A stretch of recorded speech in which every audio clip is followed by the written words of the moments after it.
আজকে যে জায়গাটায় প্রায় 10 মাস হতে চলল গণঅভ্যুত্থানে স্বৈরতন্ত্রের পতন হলো, আমরা এখনো গণতান্ত্রিক বাংলাদেশ নির্বাচনের জন্য যে পদক্ষেপ সেটা নিতে পারিনি।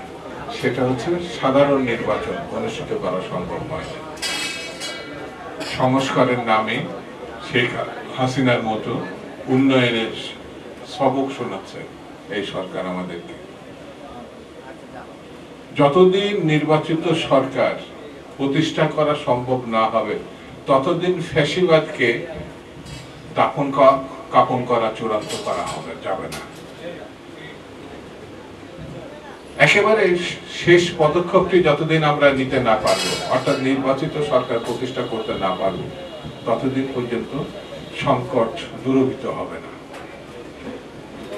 পার্শ্ববর্তী দেশ ভারত, যাকে স্বৈরতান্ত্রিক ব্যবস্থার মূর্ত প্রতীক শেখ হাসিনাকে জায়গা দিয়েছে, সেই দেশ আমাদের বিরুদ্ধে লাগাতার অপপ্রচার করছে। সেই দেশকে রুখতে হলে নির্বাচিত সরকার দরকার, এছাড়া কোনো পথ নেই। দেশনেত্রী বেগম খালেদা জিয়া বলেছেন, গণতন্ত্রের পথে যাত্রা বারবার বিঘ্নিত হচ্ছে। আমাদের অ্যাক্টিং চেয়ারপারসন জনাব তারেক রহমান বলেছেন, নির্বাচনের কোনো বিকল্প নাই, নির্বাচন ছাড়া গণতন্ত্রের উত্তরণ করা যাবে না। আজকে শহীদ জিয়ার 44তম শাহাদত বার্ষিকীতে শুধু আমার একটি কথা, এই সরকারের সঙ্গে আমরা আছি, বিএনপি আছে, কিন্তু সরকার যেন বিভ্রান্ত না হয়, ভুল পথে না যায়, সেই জন্য আমরা তাকে স্বাভাবিক গ্রহণযোগ্য পথে আনার জন্য সমালোচনা করি।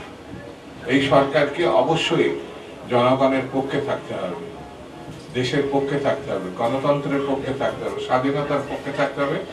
আর যে হাজার হাজার শহীদ আমাদের ছেলেমেয়েরা রক্ত দিয়ে গণতন্ত্র ফিরিয়ে এনেছে, স্বৈরতন্ত্রের পতন ঘটেছে, তাদের বিচারের ব্যবস্থা করতে হবে। এছাড়া মুক্তির কোনো দ্বিতীয় পথ নেই।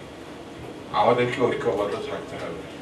আমাদের নিজেদের মধ্যে ঐক্য যাতে বিনষ্ট না হয়, সে এমন কোনো পদক্ষেপ বা বক্তব্য দেওয়া ঠিক হবে না যে বক্তব্যের কারণে ঐক্য বিনষ্ট হতে পারে। ঐক্য বিনষ্ট হলে স্বৈরতন্ত্রের সুবিধা আমরা সেটা হতে দিতে পারি না।